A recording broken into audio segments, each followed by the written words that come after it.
The music was loud. Laughter echoed through the walls of my daughter's house. Balloons floated near the ceiling, and the scent of vanilla cake filled the air. It was Vanessa's 43rd birthday, and everything looked perfect, on the surface. I stood near the fireplace, sipping my lukewarm tea, watching my daughter float across the room like a butterfly in a silk dress. She was glowing, smiling, laughing at things that weren't really funny. But something felt off. I couldn't place it. She hadn't hugged me when I came in. Vanessa always hugged me. Even as a teenager, when she hated the world, she still hugged me. But today, it was just a quick nod, a forced smile. Then she vanished into the crowd of friends and strangers I didn't know. I stayed in the corner, mostly ignored. I watched Ethan, my 15-year-old grandson, move from one spot to another, his face unusually tight. He wasn't eating. He wasn't talking. He just kept looking at the hallway, then at his mother, then at me. That boy had always been sensitive. He noticed things. And right now, something had clearly rattled him. It was when he walked past me for the third time that I reached out and touched his arm. "Are you okay, sweetheart?" I asked softly. He blinked up at me, startled. Then his eyes darted around the room like he was checking if anyone saw us talking. He leaned in. "Grandma," he whispered. "You have to leave here, right now." My heart froze. I stared at him. "What? Why?" His face paled. "Please, just go. Go home. Right now. Don't ask questions." I lowered my tea. My hand suddenly felt cold. I tried to laugh. "Ethan, what are you talking about? It's your mom's birthday. I can't just—" "Grandma," he said again, more firmly this time. "Please, I'm begging you. Go now."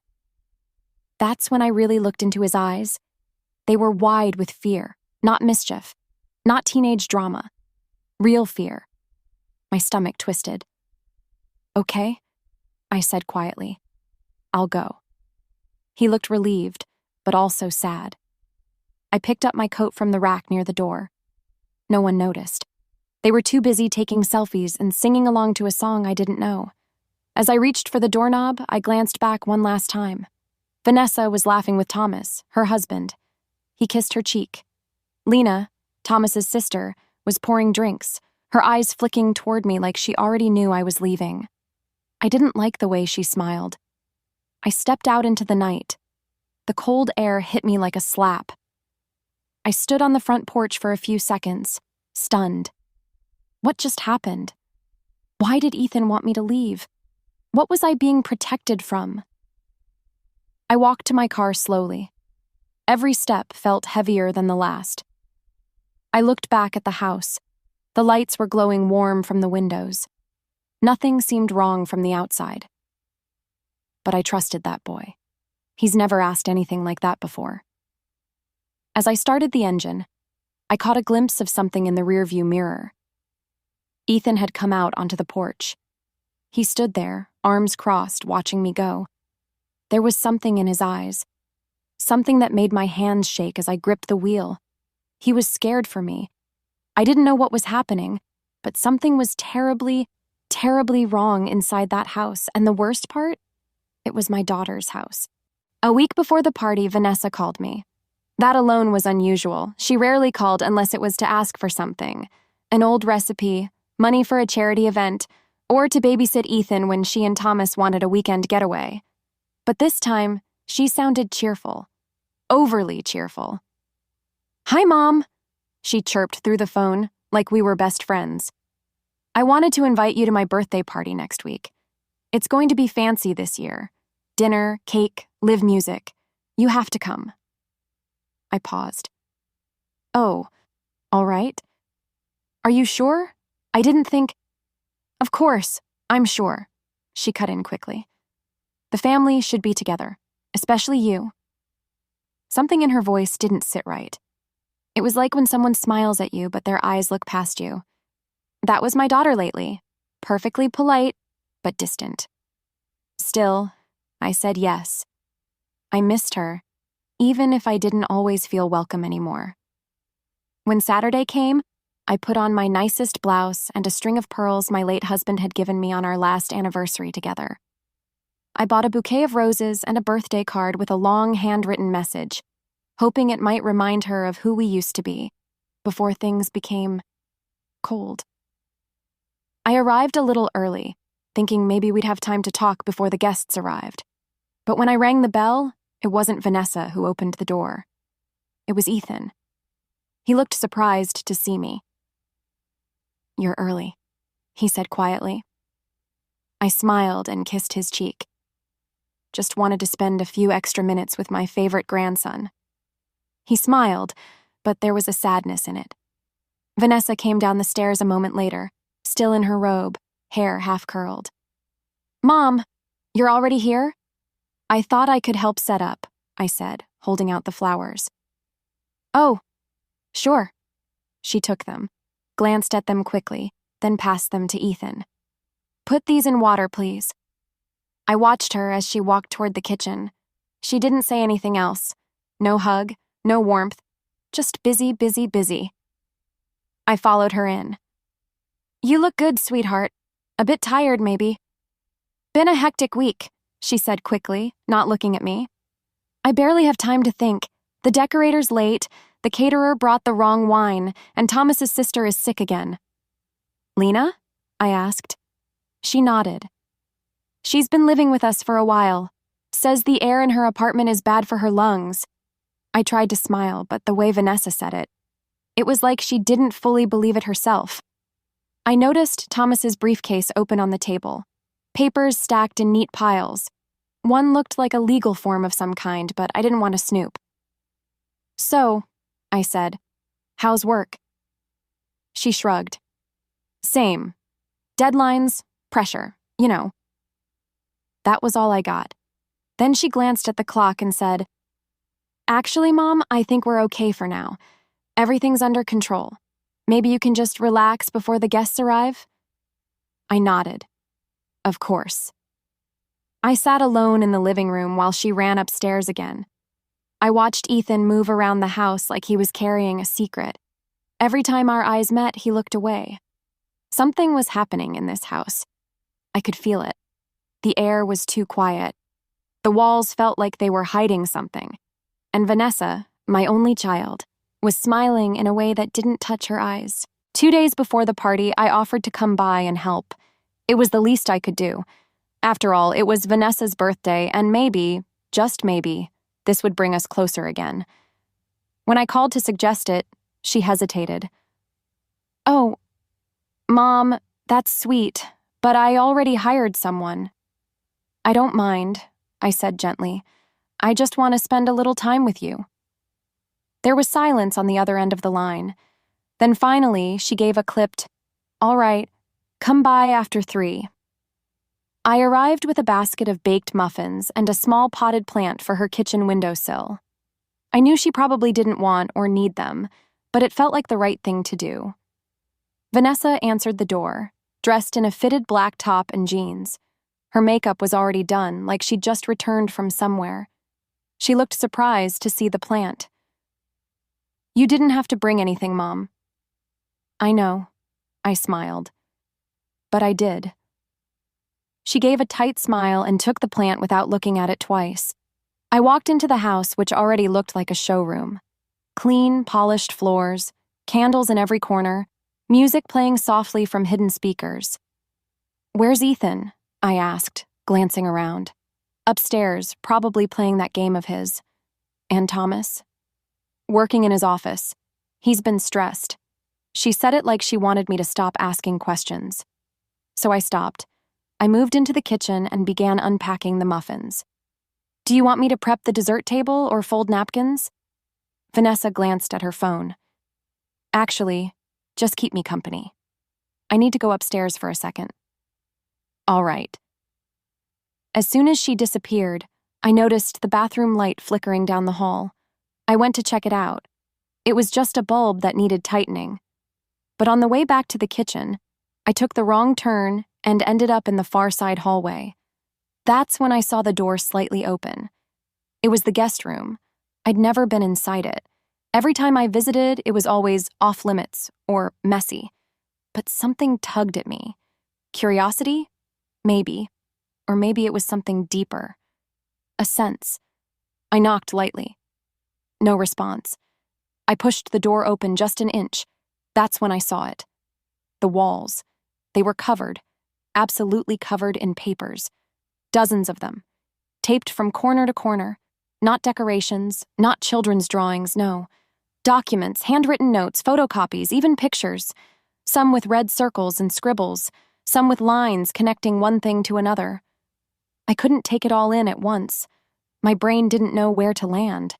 Then suddenly Lena stepped into the room from the far corner holding a mug. Our eyes met. She froze. I froze. Her expression didn't match her usual cold silence. This time she looked alarmed.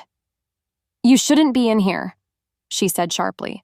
I took a wrong turn," I said quickly, stepping back. She didn't move, just stared. The smile on her face was thin, controlled. "Let's get you back to the kitchen." I nodded and walked out, feeling her footsteps behind me like an echo.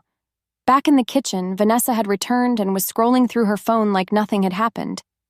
I didn't say a word, but my hands trembled as I rearranged the napkins on the counter. I told myself I imagined it, that it wasn't what it looked like, but deep down I knew. Whatever was on those walls, it wasn't normal, and I wasn't supposed to see it. By the time the party started, the house was glowing with people and noise. There were lights strung around the garden, the food smelled expensive, and soft jazz played from speakers hidden behind flower arrangements. Everything looked like a spread from a fancy magazine, but even with all the sparkle, I felt like a coat draped over a chair, present but forgotten. I stood near the sliding doors, watching the guests swirl around each other with wine glasses in hand and rehearsed laughter in their throats. No one really spoke to me. A few smiled politely, but most didn't know who I was. I was just the old woman in the corner. Vanessa wore a burgundy dress that clung to her like it was sewn onto her skin. She was stunning. She always had been. But the smile she wore didn't seem to reach behind her eyes. She moved from group to group like a hostess in a play, repeating the same laugh, the same phrases. I caught Ethan watching her too. He stood stiffly near the drink table, his arms crossed. His face was unreadable, but I could tell something was sitting heavy on his chest. I wanted to go to him, but Thomas stepped up to the center of the room and clinked his glass with a spoon. "Ladies and gentlemen," he said with a wide grin, "if I may have your attention. Tonight isn't just any birthday, it's the birthday of the most incredible woman I've ever known, my wife, Vanessa." Everyone clapped. Vanessa stepped forward, laughing sweetly as she accepted the mic. "Thank you, everyone. Really, this means so much to me. I'm surrounded by love, success, and family. What more could a girl want?" Somewhere in the crowd, someone shouted, "You forgot the cake!" Everyone laughed. She continued, "I've been through a lot in my life, raised by a strong, brave woman. I know she's here tonight." She looked over at me. Our eyes met. I smiled gently, ready to feel proud. "But," she went on, "life is about moving forward, building something new. And thanks to my amazing husband and this beautiful home, I finally feel like I've built a life I can call mine." People clapped again. I kept smiling, but her words sank deep into me. "Finally? Built a life of your own?" I didn't say anything. I just folded my hands in front of me and took a deep breath. As the applause died down, Thomas chimed in, voice booming, "And let's not forget the real MVP of the night, me, for surviving her temper during party planning." The room erupted in laughter. Vanessa grinned, rolling her eyes. Then Thomas glanced at me. "And of course, we're honored to have the guest of honor's mother here, who, I might add, taught her all the charm she forgot to use growing up." Laughter again. I laughed politely, but my stomach tightened. It wasn't what he said. It was how he said it. Loud, smug, and meant to draw attention to me in a way that felt mocking. I caught a few people glance my way and chuckle like they were in on some joke I wasn't. I turned to get a glass of water. That's when I noticed Lena standing alone near the hallway. She wasn't smiling. She wasn't clapping. She was watching me. Her face was blank, unreadable. I looked away. Later, I tried to strike up a conversation with her near the dessert table. "Beautiful party," I said. She glanced at me. Vanessa said you've been staying here for a while?" She didn't answer right away. Then she said, "Just until things are settled." "Settled?" She tilted her head slightly, then looked over at Vanessa. "Things always settle eventually, don't they?" I couldn't tell if it was a threat, a warning, or just a strange comment. Either way, I didn't ask further. The night moved on. Guests drank more, music grew louder, and yet, under all the noise, I could feel something bubbling underneath the surface, like a pot left too long on the stove. Everything looked perfect, but nothing felt safe. The moment I stepped out of the house, I could barely breathe. Ethan's voice still echoed in my ears. "Please, Grandma, just go." I walked to my car like I was sleepwalking, trying to make sense of what just happened. My hands trembled as I reached for the keys. For a few seconds, I just sat there, frozen, confused, scared. And then something in me snapped awake. I wasn't ready to leave. Not yet. I didn't know what was going on, but something was wrong. Ethan's face, the fear in his voice. It wasn't teenage drama. It was real. And I couldn't just drive away and pretend I hadn't felt it. So I turned the key, reversed out of the driveway, and parked a few houses down. I waited. For what? I didn't know. But I waited. 10 minutes passed, then 20. The party noises were still going strong. And then I saw something that made my stomach drop. A black van pulled up to the side gate. It didn't park in the driveway. It pulled around to the side near the back of the house where no one would notice from the front door. 3 people got out. 2 men and a woman. None of them were dressed for a birthday party. They weren't carrying gifts. They were carrying something heavy covered in a tarp. I turned off my engine, ducked low in my seat, and watched. The side gate opened. Lena stepped out and waved them in. I couldn't see their faces clearly, but I could see Lena, calm, focused, like she'd been expecting them. I didn't know what I was seeing. It didn't make sense. None of it made sense. But it wasn't right.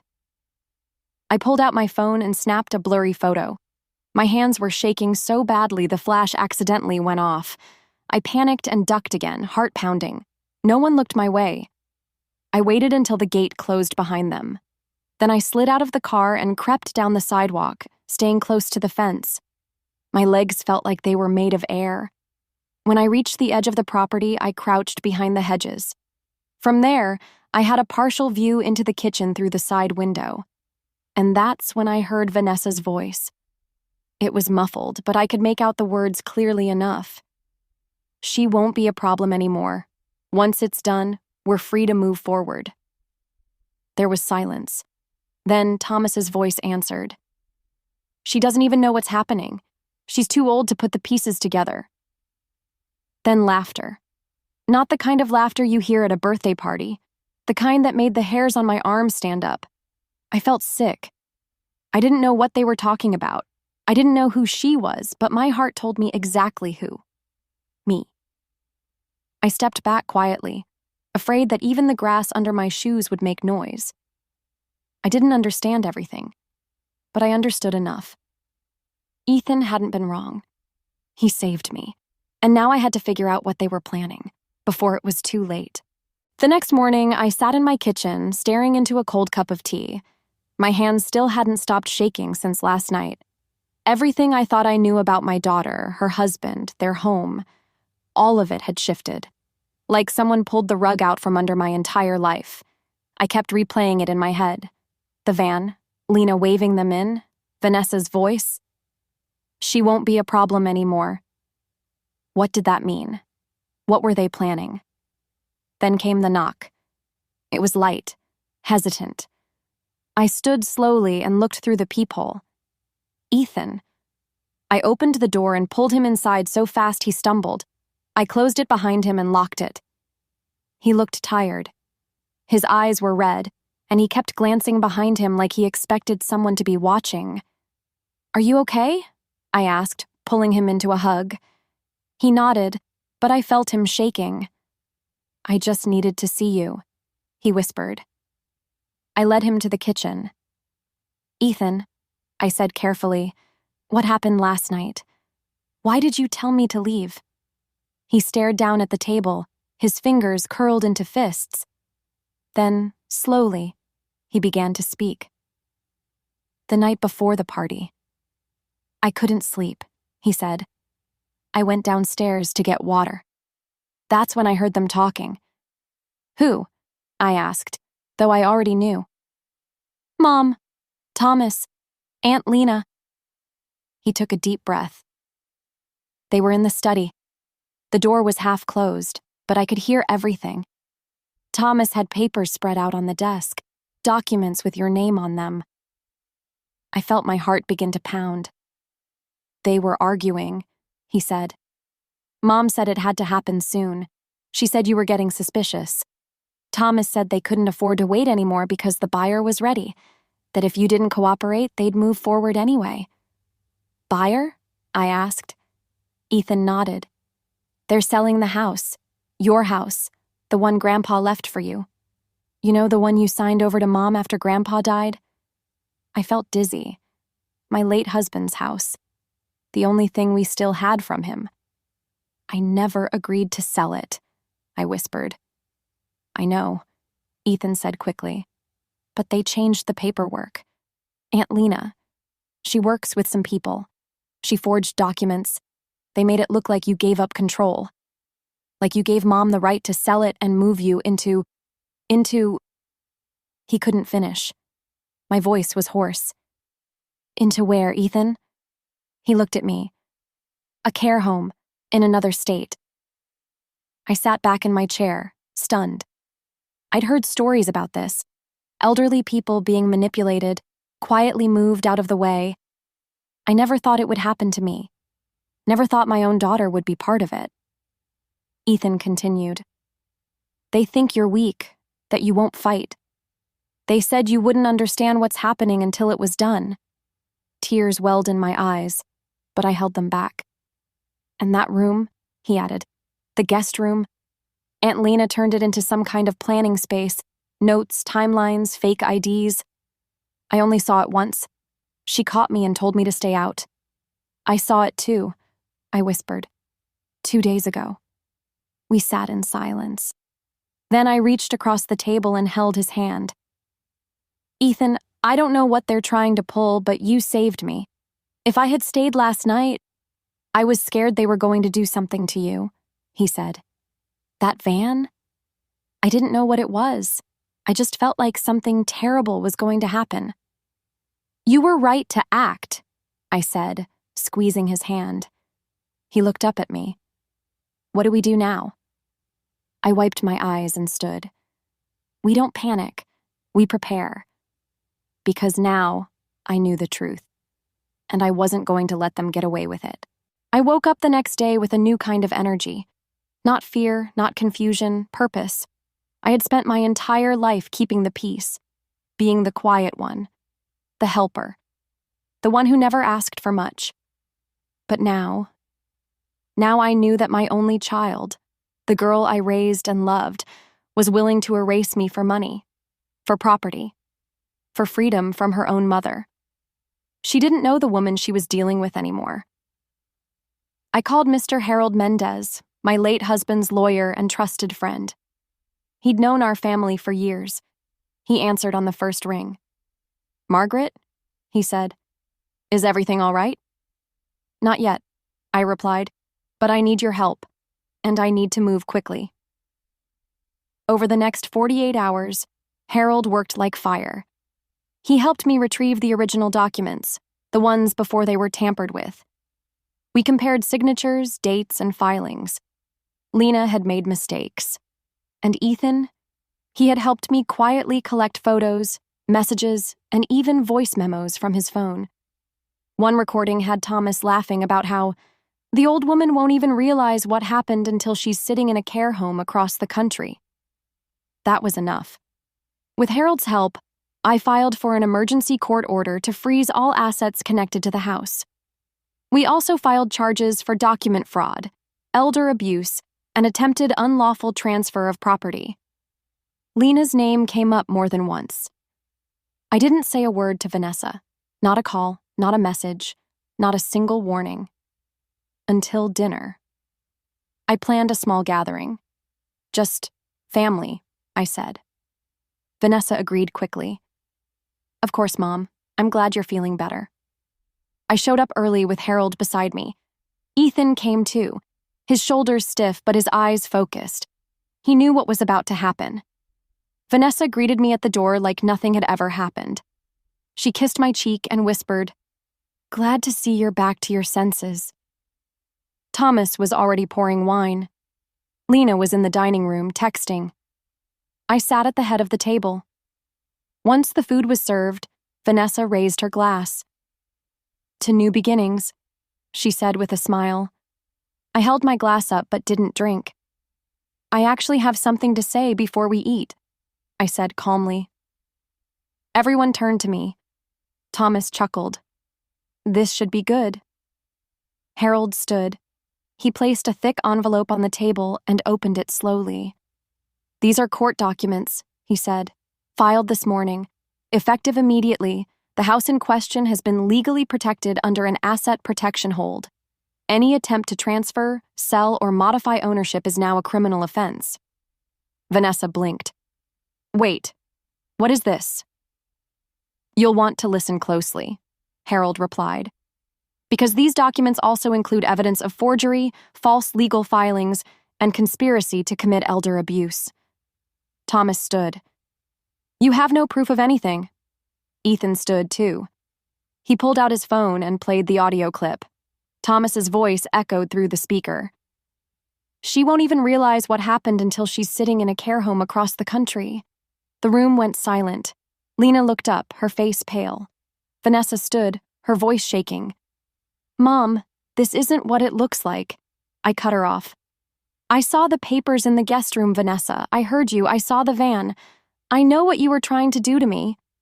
Her mouth opened, but no words came out. "I raised you. I gave you everything I could. And you tried to throw me away like trash." The sound of the front door opening broke the silence. 2 plainclothes officers stepped in. "Lena Fisher?" one of them asked. Lena's chair scraped backward. "This is a mistake. I didn't do anything. You're under arrest for falsification of documents, fraud, and identity theft." Vanessa gasped. "No, wait, what?" "I wouldn't speak too much," Harold added. "You'll both be under investigation now. You may want to get your own lawyers." Thomas sat down hard, his face pale. Vanessa's voice cracked. "Mom, how could you do this?" I stood slowly, my eyes steady on hers. "No, Vanessa. The question is, how could you?" Then I turned to Ethan. He looked at me, eyes filled with something between guilt and relief. I reached for his hand. "You did the right thing," I said softly. He nodded. I left the house that night without looking back. For the first time in a long time, I wasn't just someone's mother or someone's grandmother. I was a woman who refused to be erased. And now, the people who tried to silence me were finally facing the consequences.